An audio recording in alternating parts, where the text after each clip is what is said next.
I'm Louisa Barton with the Horse Talk Show here at Copperline Farm in Citra, just north of Ocala, the horse capital of the world, visiting with Sinead Halpin and Tik Maynard at their farm. We've been chatting a little bit about their childhood, and actually a little bit of Sinead's and a little bit of Tik's is very similar to mine. I did some fox hunting and I did a lot of pony club and gymkhana, and I did a little bit of eventing, so I can kind of relate to both worlds. Going to take it over to Sinead and tell us a little bit about her and Tik's meeting.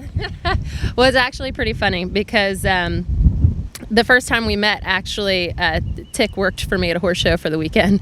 And I was up in Aiken, South Carolina, and one of the competitions had gotten snowed out.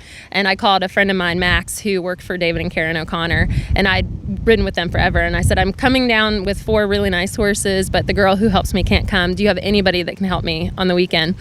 And she just said, well, we have this guy here from Canada. And I immediately said, well, how old is he? And she said, I don't know, 26 or 27. And I was like, oh no, I really need somebody that's good. Like I can't, and I didn't realize that Tik was standing right next to Max when this was going on. And Max just said, well, he can at least dump a water bucket, right? And I said, okay, fine. So we get to the horse show.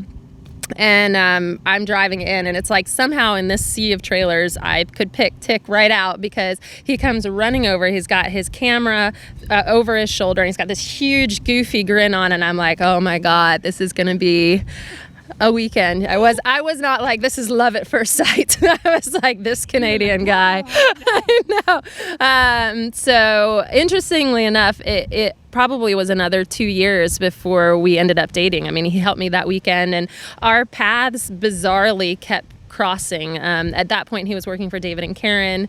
The next winter, I had been riding with Ann Krasinski, and I ended up selling a horse to her partner, Hoffy, and on my second conversation with Anne, she said, oh, we have a friend of yours that's working here. And she said, this guy, Tik Maynard. And I'm like, what? So Tik started texting, are you going to bring the horse down? And I said, no, I'm going to ship it down. And anyway, I think it was a year after that, he ended up sending me a message on Facebook saying he had moved to New Jersey to work full-time for Anne, who happened to live about 20 minutes away from where I was living at the time. So it was kind of crazy how everything started crossing paths. But yeah, so the first time he was my groom. So what about you, Tik? Love at first sight? Yeah. It was love at first sight, and then I had to follow her around the world. Yeah. From Florida, from Ocala to Wellington, and then up to New Jersey, and but once I had her in my sights, it was inevitable, I think, and I just had to stalk her. So how did you ask for the first date?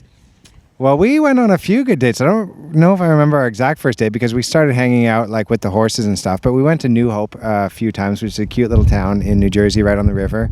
And I worked pretty long hours and pretty full days. And sometimes she would come over to my barn after work.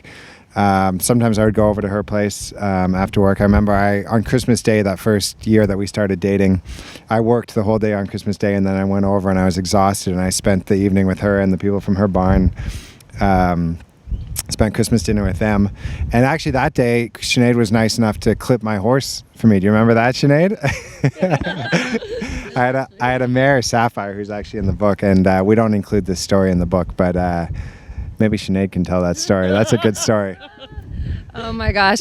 Yeah, it's so funny. So I thought I'd go and help Tik. He was going to Wellington the next day, and I thought I can clip this horse, but she did not like clippers.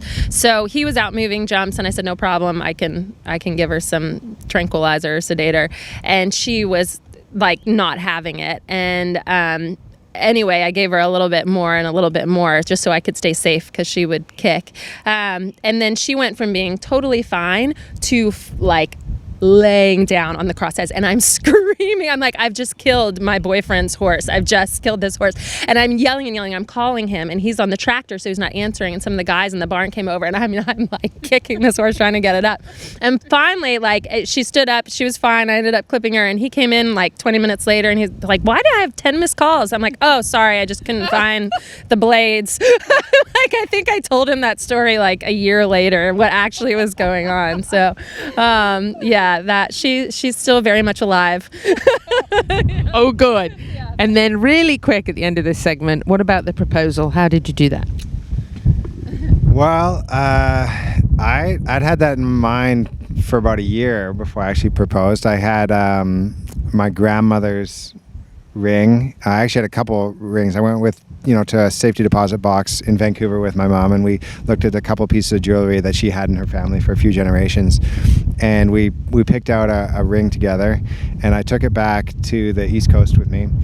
And the first time I thought about proposing, we were in North Carolina, in Charlotte, I think, and we were out for a walk, and it was a nice day like this, cool, windy, sunny, and we were walking along, and I said, Sinead, I just want to talk to you about something, and I said, can we just sit down on this bench for a sec? This is kind of romantic here, and she must have thought that I don't know what she thought, but she was like, no. I'm in a hurry. We gotta go do this. We gotta go see that. We gotta go do this. And I was like, well, fine. We're gonna go watch Tornado Alley at the Omnimax, and I was like, we're gonna miss it. Yeah. That's really cool. So we're going to wrap this segment up. We got more with Sinead and Tik, and we're going to come back, and you got to tune back in and hear a little bit about their accomplishments, their mentors, and then meet Brooks, of course, the little chap, and hopefully we'll get Ferdinand back over here as well. Wrapping this segment up, I'm Louisa Barton for the Horse Talk Show.